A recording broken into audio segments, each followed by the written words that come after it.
we're just going to talk tonight for a little while about behavior from the inside out, meaning we really want to talk about the neurobiology of behavior. And I think, yeah, we can kind of start this all, David, with our next one. So David's going to run the slides for me, and I'm going to tell him when to go to the next one. So we're ready. Okay, good. One of the things that we've been able to do recently, which is really exciting in terms of behavior, is that we've been able to identify a profile that's not only from our observations, but also from some new research. And that's really neat for all of us in the field as clinicians, because we've all been able to look at these behaviors over the years and understand that this sort of clusters together to bring a profile, and yet it's from our observations and anecdotal notes.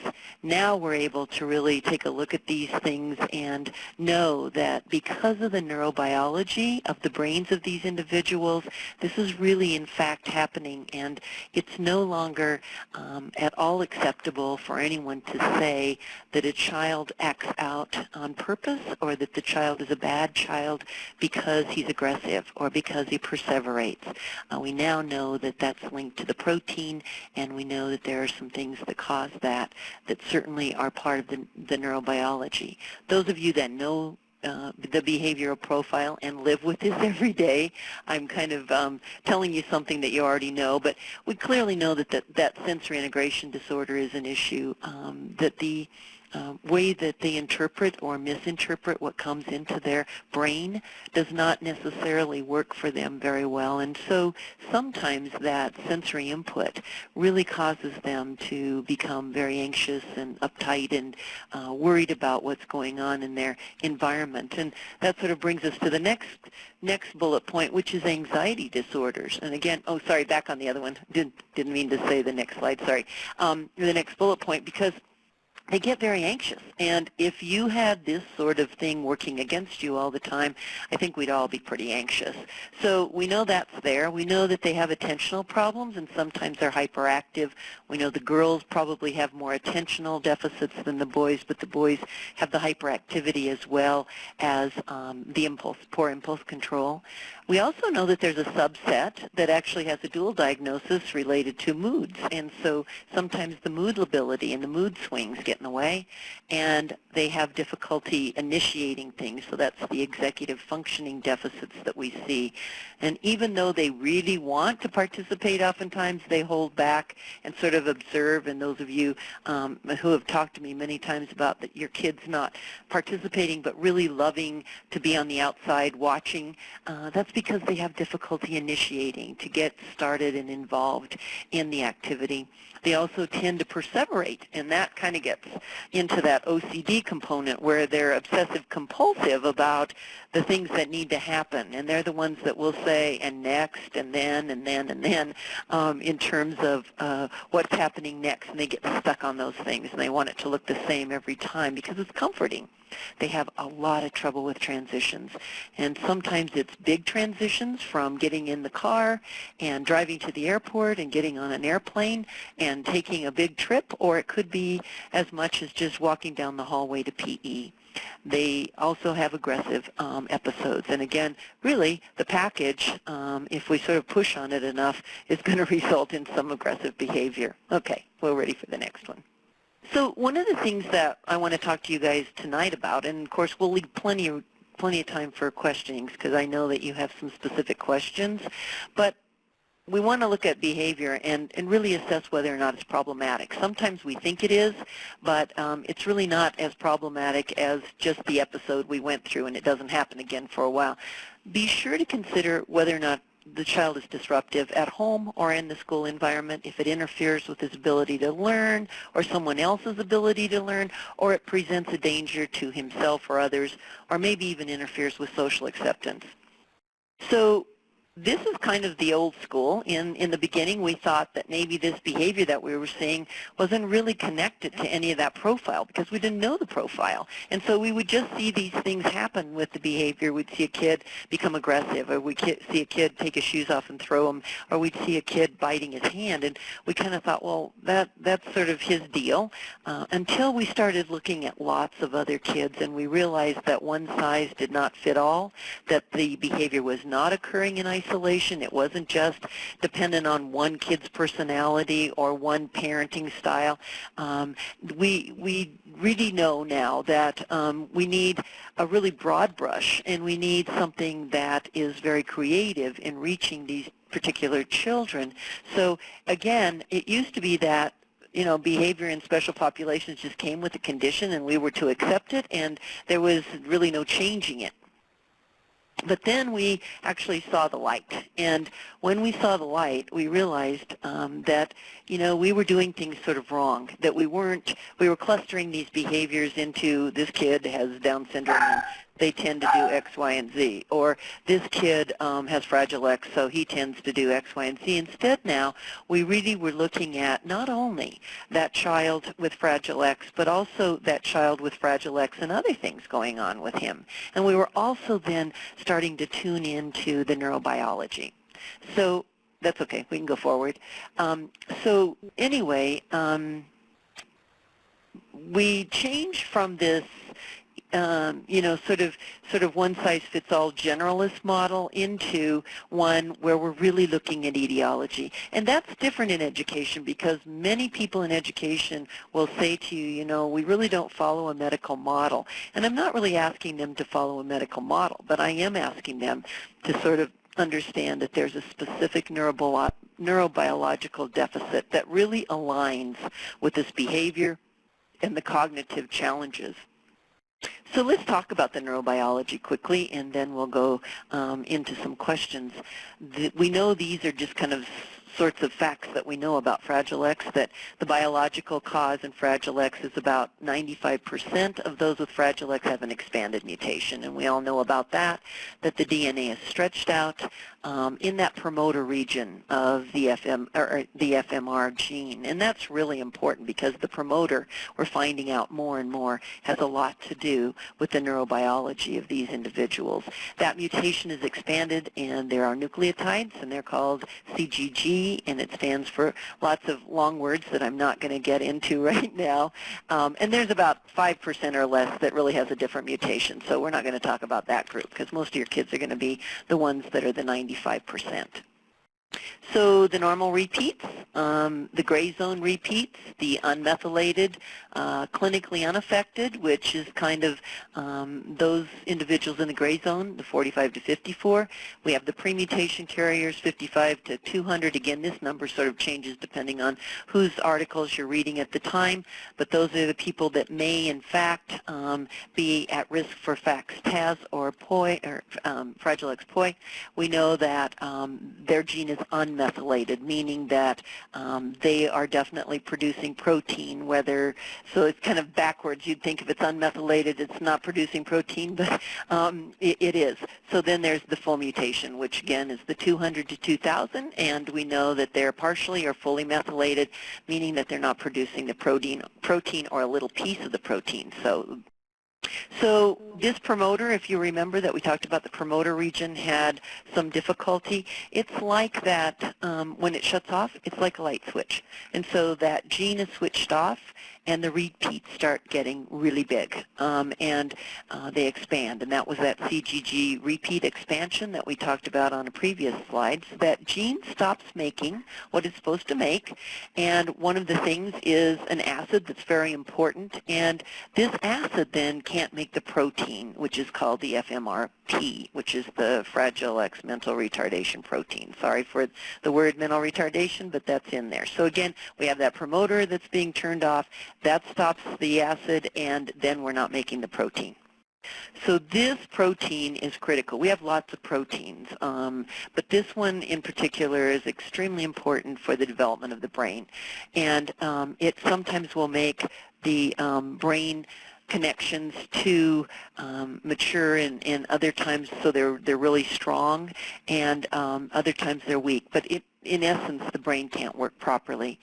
And then we have a glutamate system that's going on at the same time, and that's responsible for regulating that protein. So we have that absent, and we have the protein that's not being made. And so a lot of that regulation of that protein, and if there's partial protein being made, it's not being regulated so that it's not transmitted properly. So that pathway, that glutamate pathway, is activated by some glutamate receptors, and that's the mGluR1 and 5. And those of you who have been working with clinics in terms of some research, that's kind of what this is about. That's that pathway that needs to be activated by these receptors. And when these receptors get activated, then this neat protein synthesis happens, and it's really a complex process.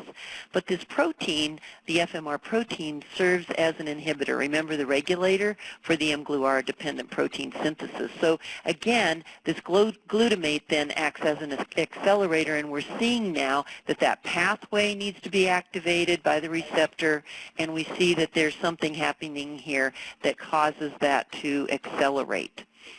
So we're stepping on the pedal. And now you see that there's a need to balance that glutamate activation and then the receptor of the protein.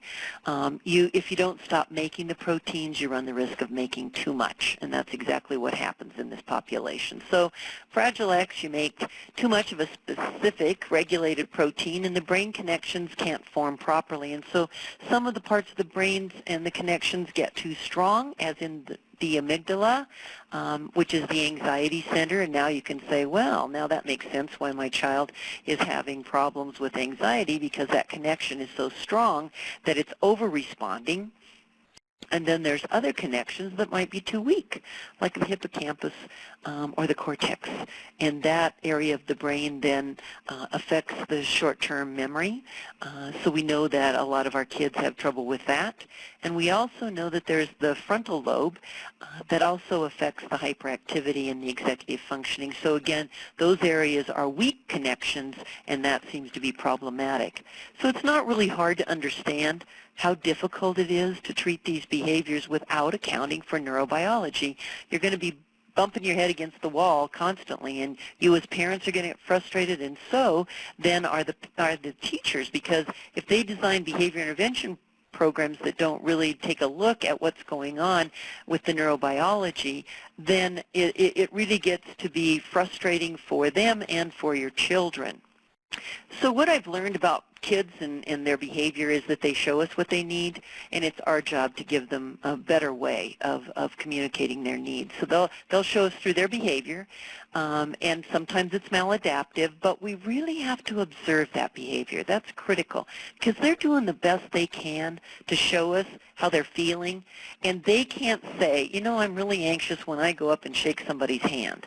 Instead, they're going to turn the other way. If you force it, they're going to probably run the other way, or they're going to sit down, cover their face, or whatever they do to avoid it. Well, when we observe that behavior, we have to look for the function of that behavior and remember that they're anxious in that situation based on the neurobiology. So this is sort of the way I look at it. There's something in the middle of that, and I don't know what it is, David. Can you see that? Yeah, I'm not sure how to. Oh well, we'll just talk about it. Okay. Anyway, what goes on is we have this neurobiological profile that we talked about early on: the anxiety, the language problems, the sensory issues, and then we ask them to do something. Just as I gave the example, we ask them to shake hands, and they're anxious, and they have all kinds of anxiety. And so, because we ask them to do that, they come up with a behavior that really then says to us, you know what? I don't like this. It's too hard for me.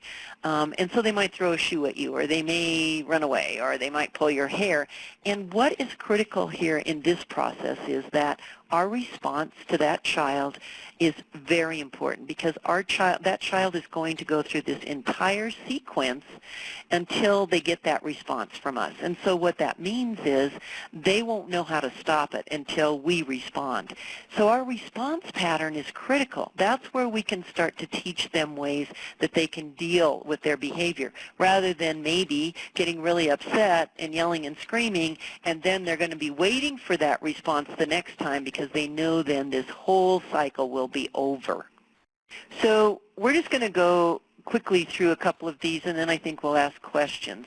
How could sensory integration dysfunction affect behavior? That's pretty easy to figure out.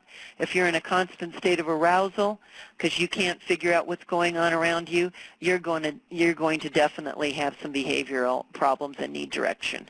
So that's why we have sensory diets. Okay, the next one. How could speech delays?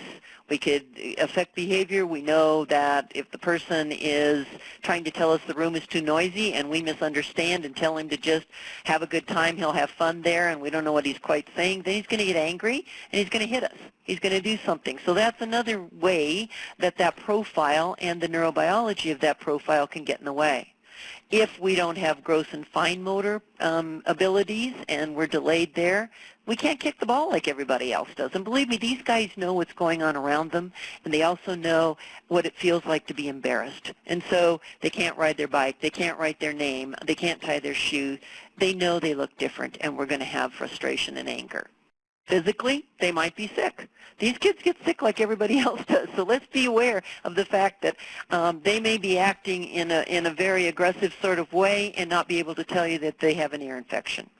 We know that social anxiety, social settings can be a trigger, so again, it's easier for them to connect with us because we can repair those social situations in the interaction. We can support successful collaboration, but with the kids, you know, they kind of, like what you see is what you get. They're very unpredictable, and that's really scary to these guys. So if they hear a baby cry, oftentimes it's really hard for them because they're worrying about what that means, and they don't interpret that very well. Maybe it's the classroom. Maybe it's distractibility there. Maybe it's the skills that we're asking them to show us. Maybe we have expectations that are unreasonable, or they don't understand the directions. So again, and they're impulsive and they're hyperactive. Those are all things that happen in the classroom. And again, if they're hyper, they need to move. They need to stand up. And if we keep putting, you know, some sort of restraints on that, not them literally, but we say to them, you know, you can't do this, you can't get up, you can't move, we're going to have some problems in that process. Okay, David, I think we're going to stop there, and I think we're going to start taking some questions. Thank you. All right. So for this part of the presentation, we'll be taking questions via the public chat on the right side. If you click on chat in the sort of the top right corner, just below the profile there, you'll see the word chat and you'll see public, and you can just type in your questions and we'll filter them, and Jane will be asking all these questions to Dr. Braden. So if you could please start. And Jane, we have about till 7 p.m., is that right, Mountain Time? Yes. Okay. I'll send the first question now. Okay, Marcia, the first question. My son is struggling in a 12-1-1 special ed kindergarten class. So that would be 12 students, 1 teacher, and 1 aide. He's 5. Okay. He's sweet-natured. He's known to have a toddler-type swat when pushed hard or restrained. We almost never see this at home. He will occasionally drop to the floor to protest at this age, wondering mainly how to, I would say, address this. So this is a really loaded question because we don't know enough about what's going on. If you're not having this problem at home, my guess is you handle this behavior in a different way. I would say that he's going to protest against being sort of held down or restrained or something like that. And we also would like to know what's the function. Is there something going on in terms of what's causing him to have that response so that they have to restrain him in some way? I mean, is there something in the environment that's causing it? Is there something in the sensory sort of area that's coming to him and bothering him? Certainly we would want to explore the function of that behavior, but it's probably protest to being restrained. My next question would be, then why is he needing to be restrained? Under what conditions? What's happening? Is that clear from the question at all, Jane? No, I left that, I read it to you exactly. And okay. So we'd want to look at the function and why this child gets in trouble so much to the extent where he needs to be held or whatever. Maybe that's the reaction to the SWAT. I'm not sure. I'm not quite sure I'm understanding that. If that's the case, that makes perfect sense to me. But then I'm still going to go back to why is he swatting? So again, just going back to look at the function of what absolutely the function of the behavior. That's right. Okay, let's move on to the next one.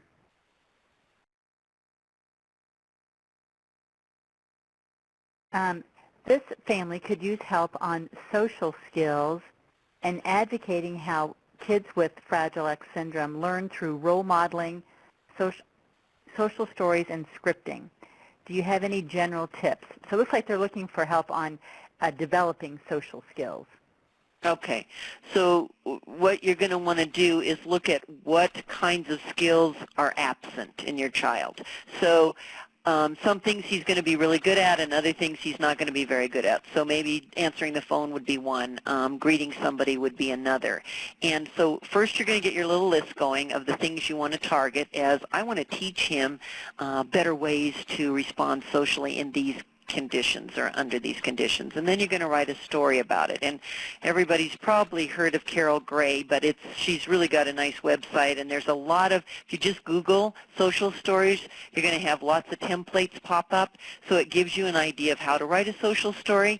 So you're going to drop into that template those situations in which you feel your son or daughter has some deficits, and then that's how you're going to do it. So then you'll read those stories and you'll talk about those social skills, and that child will then come along with you in learning those things that he needs to do instead of what he does now. So instead of covering his face, he can look up at the top of the head of someone, he can wear sunglasses, he can do different kinds of things in order for him to deal with that social greeting. Great. So that was Carol Gray. That's the website to look for? Carol Gray, G-R-A-Y. Okay, great. What are your thoughts on restraints? Well, I have a pretty strong aversion to them, not just for me, but for our kids especially. I know there are situations where somebody is a danger to himself or others, or maybe herself or others, but it would be a very, very it would be a rare occasion that I would restrain a child. If I knew that that child was a danger to himself or others, I guess that would be something that we would be left to do. But my question would be that if this is a school-age child, and even if it isn't, you certainly would want to be looking at what positive supports you've been providing through a behavior intervention plan.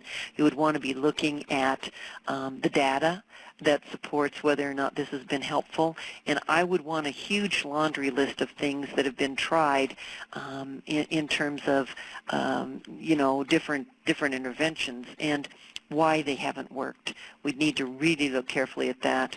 On the crisis plan, that might be the last resort that there would be a restraint, but there would be a number of things that would be put up first related to, we would be giving alternative behaviors. We might clear the room. We might have a sensory place where he could be if he was aggressive. Those are the things that would have to be done first and really exhausted thoroughly before I would ever endorse any restraining. Thank you. Could you share what you know about young adult males who have Fragile X syndrome, say in their early 20s, and sexual issues that occur? Sure. This is very common, so everybody kind of needs to know that. And one of the things that I say when I talk about sexuality is that of all the things in these individuals that seems to not be affected by that darn protein is sexuality, and that seems to occur right on time. And so we're looking at a young man who is 20, and if you think about anybody that's 20 as a young man, sexuality is a big thing, and it certainly is something that is important for us to understand in these individuals. Oftentimes, these individuals may become obsessed with a girl, may become obsessed with a caregiver. They may be looking at things online. They may be looking at things on television. Even the Victoria's Secret models, I've been told, are on a couple of the boys that I see pretty stimulating to them. And of course, when they get stimulated, then you need to address the issue of masturbation. You need to address the issue of public and private, where it's appropriate for them to explore their sexuality. And again, within the confines of your family structure and what your belief system is. There are religious reasons that some people don't allow the masturbation or even any talk of that. I think you have to talk about it. I think a lot of times if you can get dad to talk to the boys, I think that helps a lot. And that's something that you shouldn't be afraid of. It's a very normal sort of thing for them to be experiencing at that age, and that they need answers, because if they don't have answers, what's going to happen is they're going to explore, and then they're going to feel bad about it, or they're going to think it's nasty, or they're doing something that's wrong, and you need to really be talking about it with them so that they can have some solutions in terms of what's okay in your family. And making it okay means making it appropriate. So public and private is how we teach that. And so masturbation is a private behavior, and it has to occur in a private environment. And the two places we identify in our family as private is the bathroom with the door locked and your bedroom with the door locked. And those are the times, those are the places where you could engage in something that was a private behavior. I know we've got one of your articles that you wrote about public versus private behavior, so I will make sure that we get that up on the websites for families to review, because that's an excellent article for families, and I just made a note of that. Okay, Jane, thank you. Here's the next question. My 5-year-old son has just transitioned to kindergarten. He's doing better than ever. He's doing better than he ever has academically, yet his behavior at school is worse than ever. Is there any possible connection between the two? And how do we decrease aggression towards his primary aide at school? So, Jane, he's in a gen ed classroom, is that what they're saying, and academically he's keeping up? I would imply that. It doesn't say either way, but I would say he's just transitioned to a kindergarten, so I would guess it's a typical kindergarten class. Sure. One of the things that I talk about a lot is inclusion and how it can be done successfully, because I think these are kids that want to be like everybody else, and they look around and they see that nobody else has a para sitting right beside them, and they notice that they don't have somebody redirecting everything they do, and I think sometimes they get pretty irritated about that.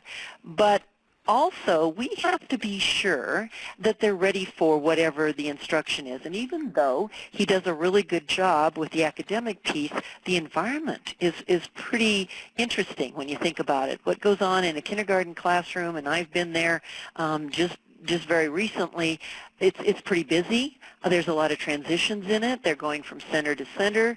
They're having to sit on the carpet for a morning meeting and some of the centers and that kind of work, which is tough for these guys because their core isn't always supported and their muscle tone is low. There's transitions, constant transitions. There's small groups, there's big groups.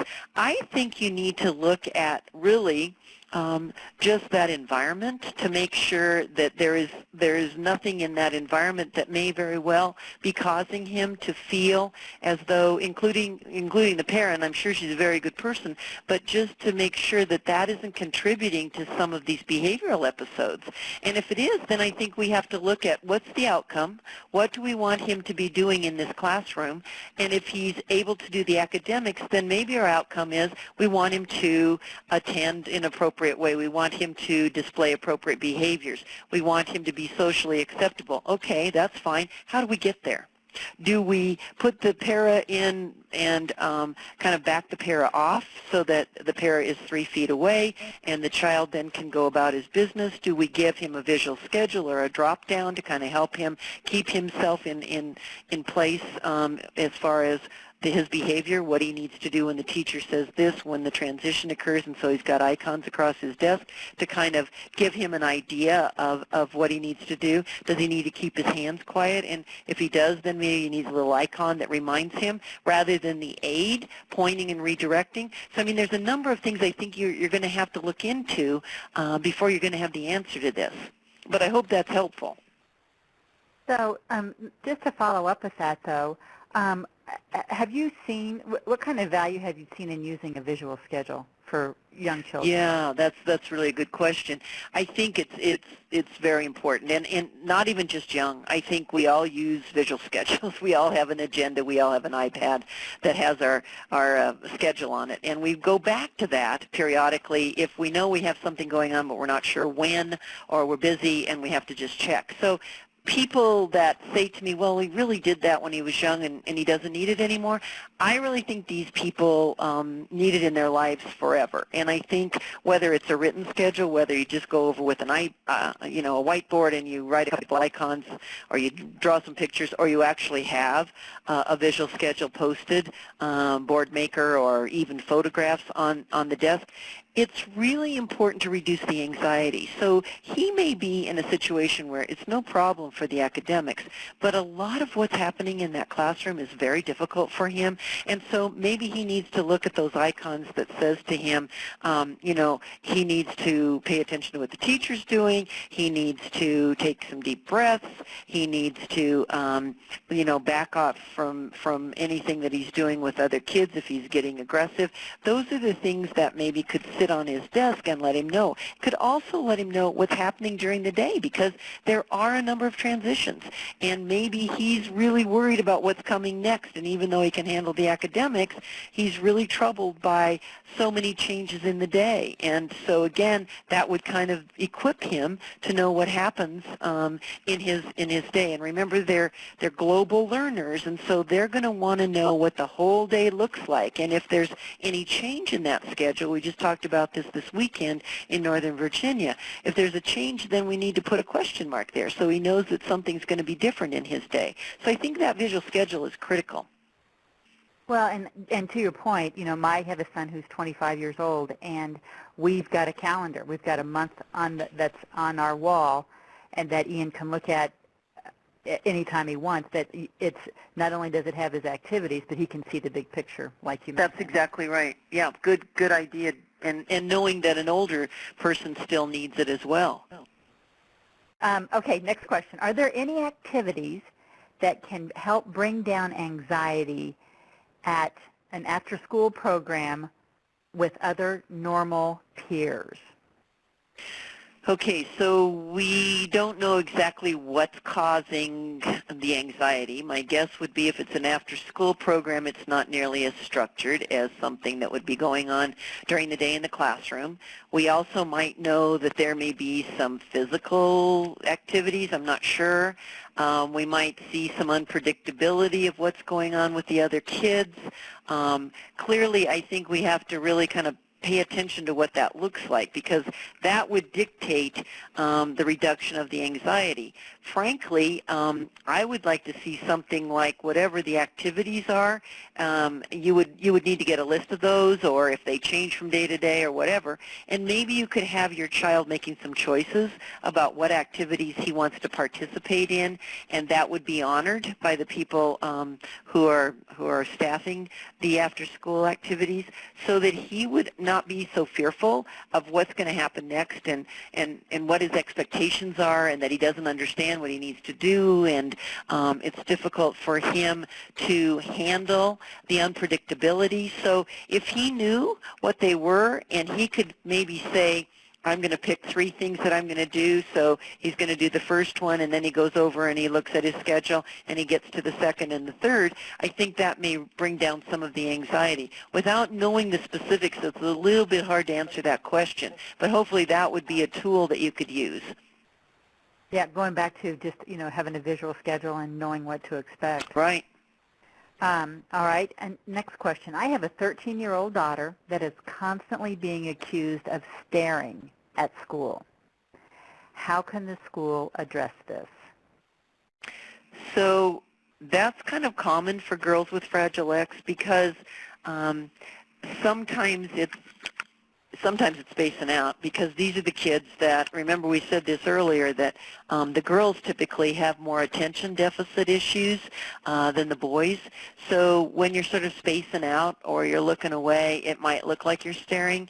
They also a lot of times might be sort of stuck on things because they get a little bit obsessive compulsive and perseverative, and so they may be looking at something and sort of just obsessing over it. It might even be somebody's hairstyle. It might be somebody's fingernail polish. I mean, these are the things that they may be looking at that appears to be like a stare down, and it's kind of spooky to other people. And so again, I think what we need to do is go in and talk about it, and to ask, you know, maybe if they're even aware of it. And if they're not, then I think a social story, I think maybe some information about how that feels to the other person, because we know that it's really hard for our kids, whether they're males or females, to understand empathy oftentimes. I mean, they're very caring and giving and loving, but sometimes their behavior, and especially when they're higher functioning or a girl, they're not really aware of what that does to the other person. And so I think just saying socially that that's kind of a hard thing for people to understand, that it makes them uncomfortable, just as it does the girl with Fragile X when they have to find a place that they're not familiar with, or when they have to answer a question on the spot, or, you know, if you can run that parallel so that it makes sense to them to understand things that are kind of scary for them or disconcerting to them, then we can say, well, when you kind of stare off like this, or you look at somebody for a long period of time, it kind of spooks them the same way that it spooks you to have to find your way somewhere new, or to answer the phone, or to get in a social setting that's really hard. And I think that parallel is important, because unless you bring it into their life and what's really happening with them, they're not going to get it. And then I think a social story around that. And even though she's older, I think she could still benefit from that, and even maybe video modeling, where you actually videotape her staring off and looking at somebody, or you doing it to her and having her see what that feels like or looks like, because she may not understand what the staring really is or what it looks like, and that she may be just looking at something and just thinking about, you know, that nail polish, and she really likes it, and so it goes, you know. I mean, I think there's no harmful intent in it. It's just that it's a maladaptive behavior. So again, good question, very common. I think it needs to be talked about. I think you need to look at a social story or some video modeling to help. And then, so if you were doing a social story or video modeling, what kind of behavior would you replace that with? Or would you look at? So, yeah. So again, I think that the video modeling would really help Jane if they could see what it looks like, because I'm not sure she understands what she's doing. I really mean that. And so the story may say something like, and put it with the video modeling, of course, you can point this out, but it might be that, and again, I don't know the particulars. I'm going to use the hairstyle. It might be that when I look at so-and-so or other girls, I like to look at their hair. I like to see how they've styled it that day. I like to see if they're using any certain, you know, whatever, ornaments in their hair. I know it's not called that, but whatever it is.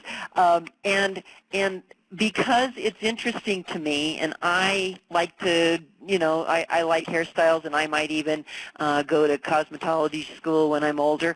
I stare at it, and I try to figure out how they fixed it that way, and whatever. That's going to be part of the story, and then you can say at the end, because that's the story at the end is where you really give the adaptive way of dealing with it. I know that when I stare and I'm interested in something, the person that I'm staring at feels uncomfortable, and they don't know why I'm staring at them. So in the future, I can look down and remember, you know, you might have an icon, you might have a note, you might have something, even a bracelet that they can look at that says something about, you know, staring at hair. I can look at my bracelet and know that I need to say, I like your hairstyle, or something like that instead. So we have a replacement. You have to have something to remind her, because just to look down isn't going to do it. So again, if you have something like, you know, you could even write on one of those, you know, plastic bracelets that everybody's wearing, the rubber bracelets now, and write on it something about hairstyles, and then reading it, they're going to look down, and they're going to either, I don't know if it's in school where they can do this, maybe they can sketch it, maybe they can do something on paper to write about it. Whatever it is, they need a replacement to get their eyes drawn down, and maybe the bracelet would be a way for them to get the attention to do something else, and then they could actually, write about it or draw a picture of it. Okay, we're going to switch gears a little bit. Is hoarding things and food typical behavior for children who have Fragile X syndrome? It is. A lot of times collections get into hoarding, and these kids like to collect. A lot of times, they may have a favorite sports team, and so they collect everything that was ever made that have to do with the Denver Broncos, because they're really a good team right now. But anyway, so that collection then becomes kind of a hoarding thing. And so there's not a lot of difference when you cross that line in terms of hoarding versus collections, right? Because they're pretty much the same thing. And so that, because they know that they can only have so much, they start to kind of hide and hoard, because they're going to be told, you can have 6 baseball caps, and that's it. And the rest of them now, after you get 6, if you want to buy another one, we're going to have to get rid of one or whatever. We can have these footballs, but we can't have this. So then they're going to hear that and say, oops, I kind of want to hide some of those and kind of put them in places where they're not going to get to them, so they don't know I have the magic number of 6 and I can get a new one, but I still got one under my bed. So that's something that happens a lot. Food also is something, especially if you've said to them, we really don't want food in your room, or we want you to cut back on the amount of candy or high carbs that you're eating. So that brings them to the only solution that they can come up with, and that is, I'm just going to sneak it into my room, and then I'm going to eat it later, or I'm going to hide the candy wrappers in my backpack so that nobody knows that I'm eating that much candy. These are very common sorts of things in Fragile X, and I think it's calming and comforting to collect. It's part of that obsessive-compulsive sort of thing, and when I know that I've got things that I really like around me, stuffed animals, sometimes the girls will just cover their beds with stuffed animals. That's comforting to them because they can look at them all and feel like they're comforted by that collection. But again, I think one of the things that we want to do is talk to them about the space in their rooms. I mean, I have had kids that you can't walk through their rooms. And then I've talked to them about putting them in containers, and then more containers are bought, so it goes.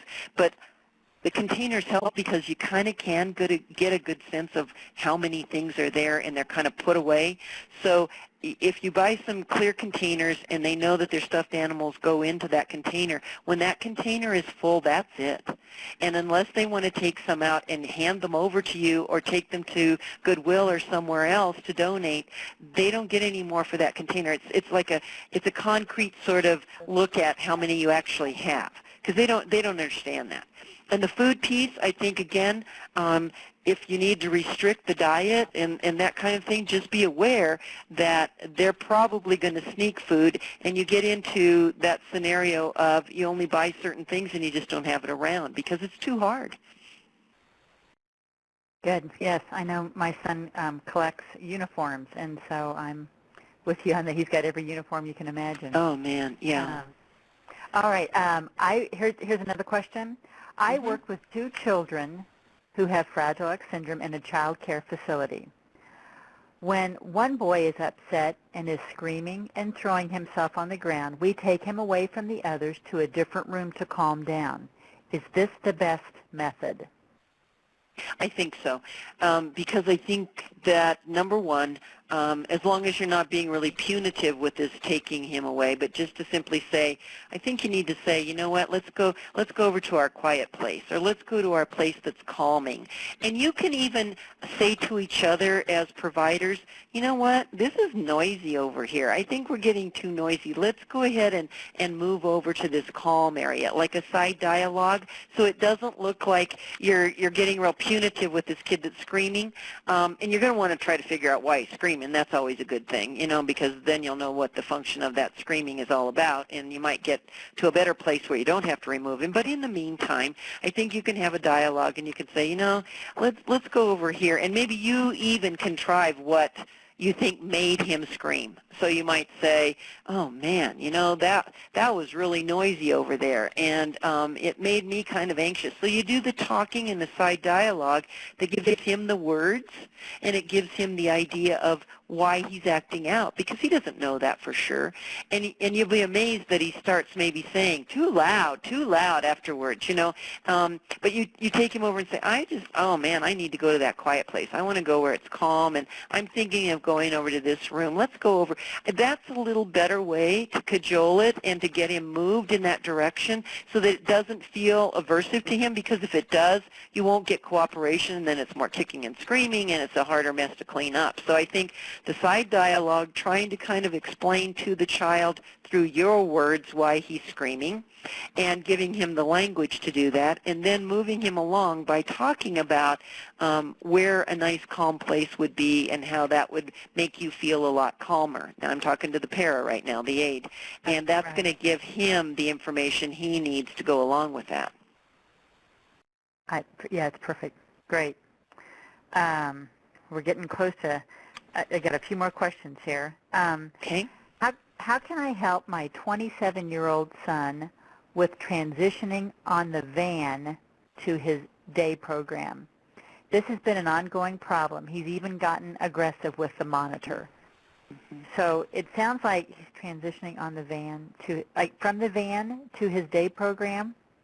I guess, how can I help my 27-year-old son with transitioning on the van to his day program? And I guess my first question would be, has it always been an issue?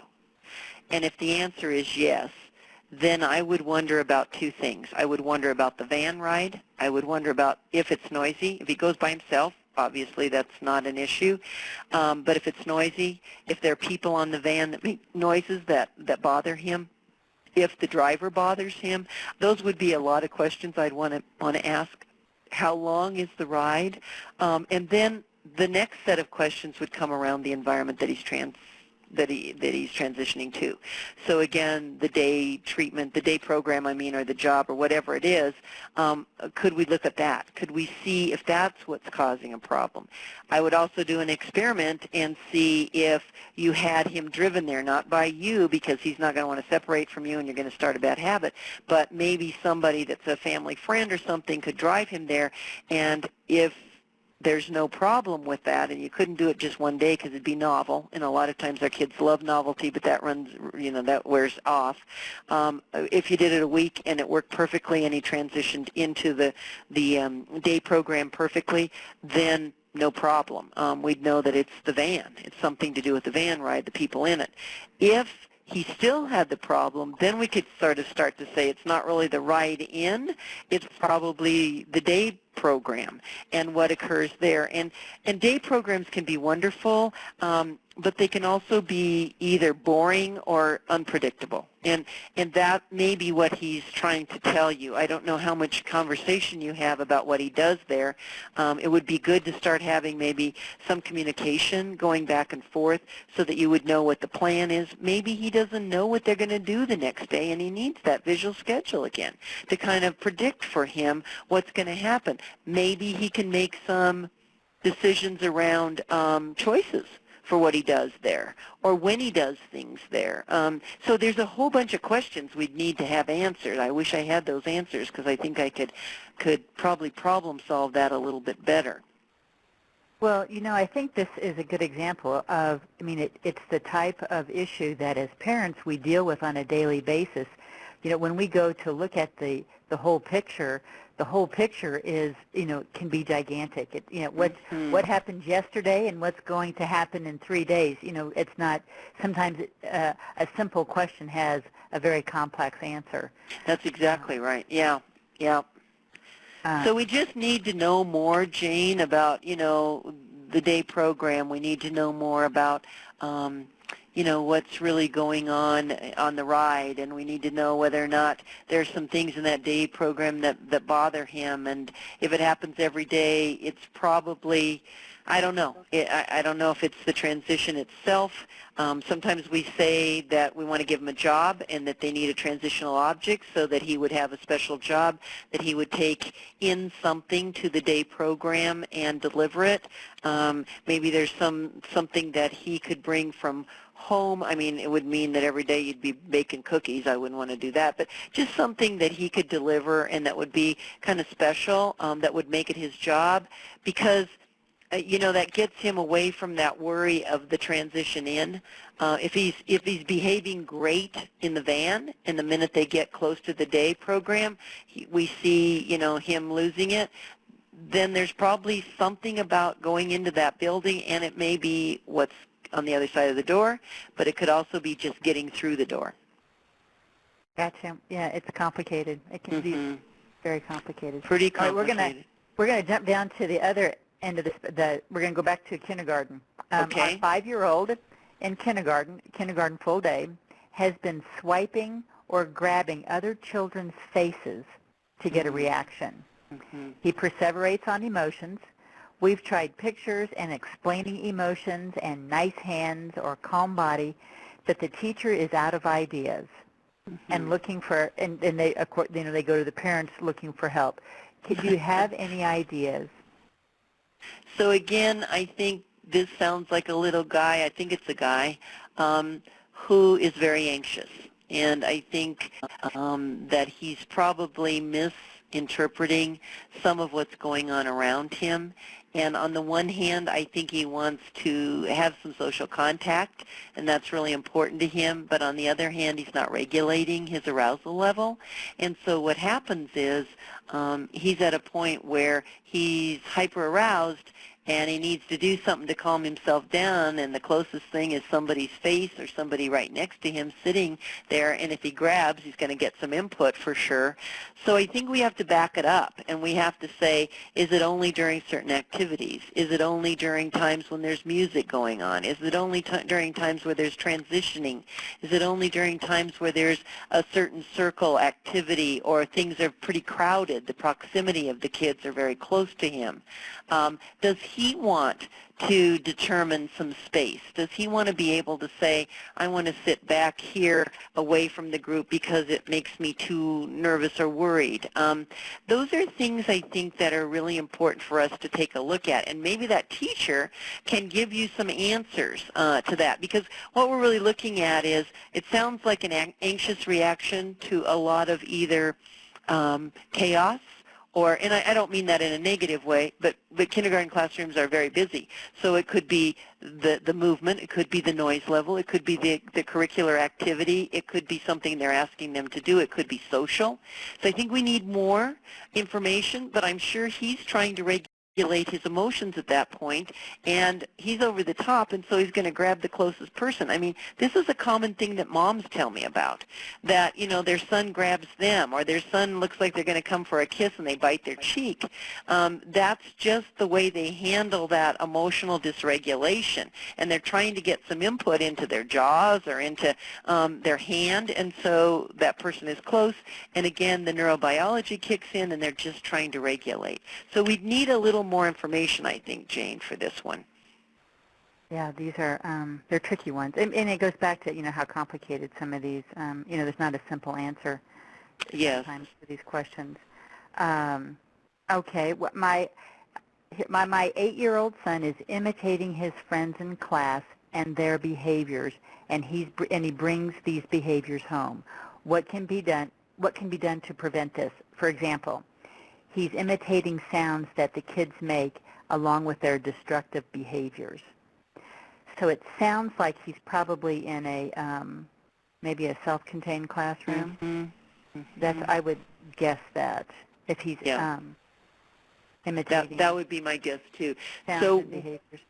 Yeah, so maybe what we want, and this is problematic because they are good imitators, and if we have them around kids with behaviors that aren't so great, they're going to imitate those just as well as they are the good stuff. So maybe, and I don't know how flexible this classroom is, But I think it would be good to suggest some reverse mainstreaming so that you could bring some typical peers into the classroom that could be as buddies or lunch buddies or something like that, so that these could be better role models. And when those kids make those kind of funny statements, they could be prepped to say, or funny noises, they could be prepped to say something like, oh, that's not cool. Let's do this. Let's make some bird calls, or let's, something that would be more adaptive. And those kids would be such good liaisons for him, because he would be looking at somebody that he could look up to, and it would be a better model. And I just don't know how flexible the classroom is, but we've had some really good luck with bringing in some peers that also then can be peers in the lunchroom, or peers on the playground, or peers, depending on the severity of this child, whenever he is included, that they can be his buddies, and they can kind of be there with him, and they will know him better, and he'll know them better, and he'll look up to them for more adaptive behavior. So that's usually a better way, because you're not going to be able to change probably the makeup of the classroom. You're not going to be able to change the behaviors of the other kids. I'm sure the teacher's working on that, but I think this is a nice way to address your particular problem with your son.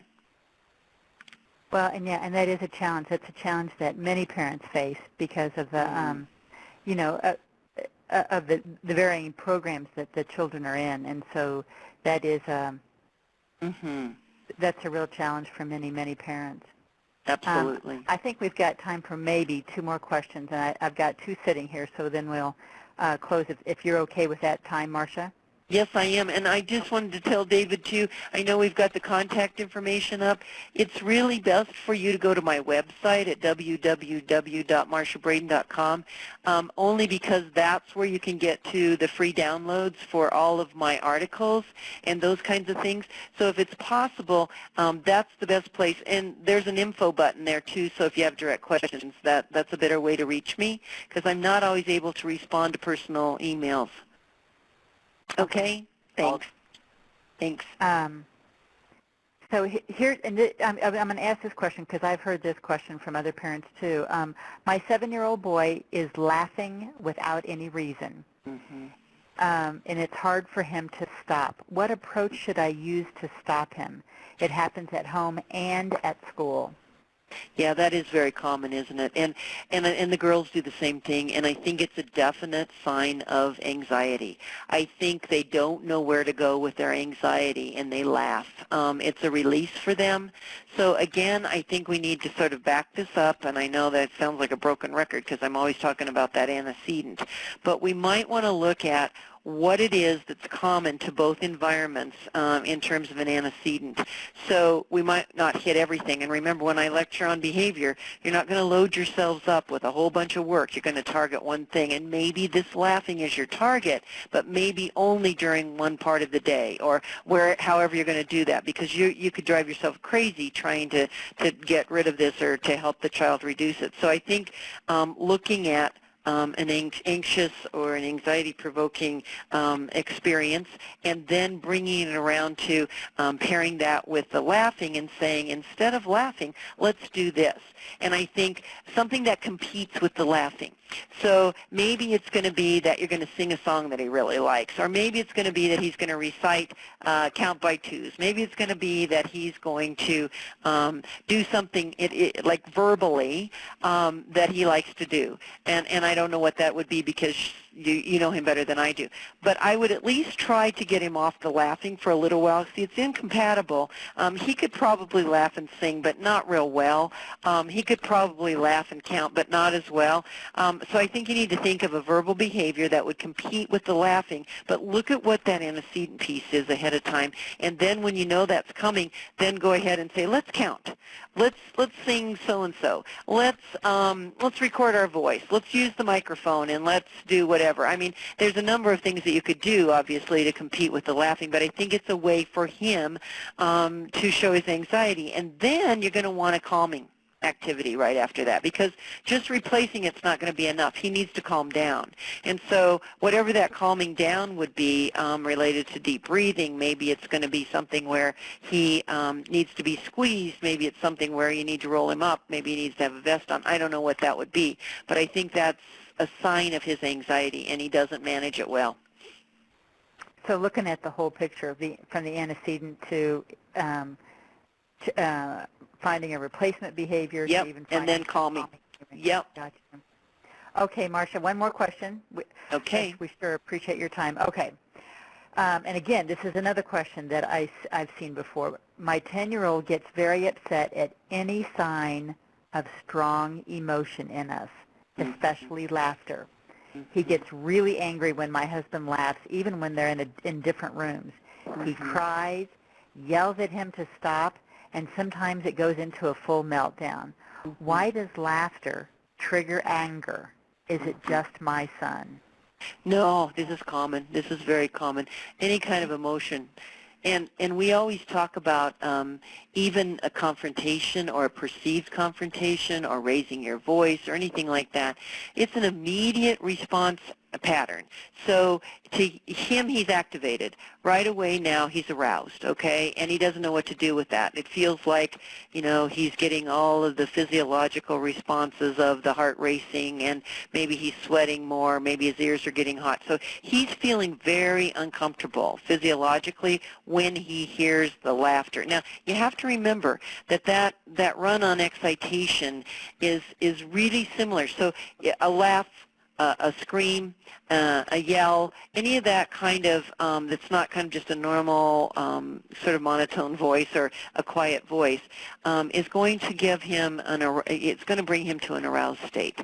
So immediately now he's going to say stop. Now he's trying to tell you, so at least he's not throwing something at you yet, but he's trying to say, I don't like this. It's really difficult for me to hear this. And so sometimes what we say is to put on something. I don't know if he likes certain videos, but we laugh together as a family at certain videos, and if it's like a silly slapstick or maybe it's a cartoon that he really likes, we say to him, you know, we're going to start laughing together because we know it bothers you.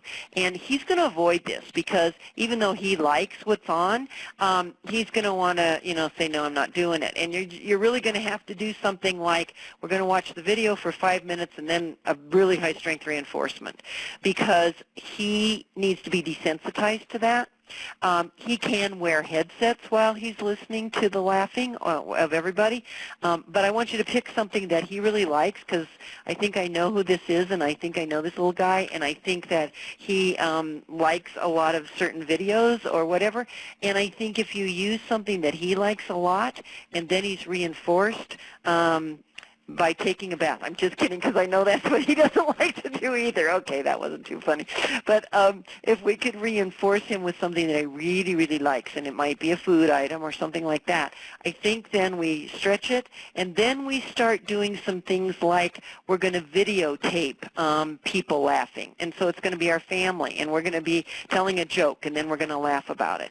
And then he's going to watch that video. So it brings it a little bit closer to home in terms of pairing it with your husband or pairing it with you. I think those things, you know, you just have to work on this gradually, but it's an important thing to get through, because he can't be without a world of people raising their voices or laughing or whatever, and if he avoids it enough, he's going to become agoraphobic, and he's not going to be wanting to be around people at all. So I think it's worth the time. It's kind of fun, too, actually. It's kind of a fun exercise for a family night. Well, you know, it's interesting you say that. I mean, to use it, I mean, to look at it from another perspective, I mean, sometimes, and I've said this to Ian's teachers, you know, Ian can sense the emotion in the room sometimes before the adults. You know, they're a mirror. They're a true mirror of the emotion going on around them. So, and, you know, you can use that to your advantage, too. That's exactly right. Yeah. Well, Marcia, I am so thankful that you were able to join us tonight. I appreciate your presentation, all the information you provided to us, and we all just love to. We could listen to you every night. Well, thank you for having me, and thanks for the opportunity, and everybody out there that's listening, thank you so much for your confidence and trust in me and trusting your children to me. I wish you all the best. Happy Thanksgiving to everyone, and I'm thankful for all of you, that's for sure. That's great. Marcia, thank you so much. And if you have any additional questions, feel free to email them to me at treatment@fragilex. And I think that's what we have. That's all we have for tonight. David, is there anything that you would like to say before we go? Marcia, we also had requests if you could provide your the PowerPoint slides, and do I have permission to send it as a PDF to everyone? Who Yes, was you on? do. Yes, you do. Absolutely. No problem. And there's even more to it that we didn't get to, so they'll get a bonus. Great. Okay. All right, everyone. Have a good evening. Thank you everyone. all. Bye-bye. Everyone.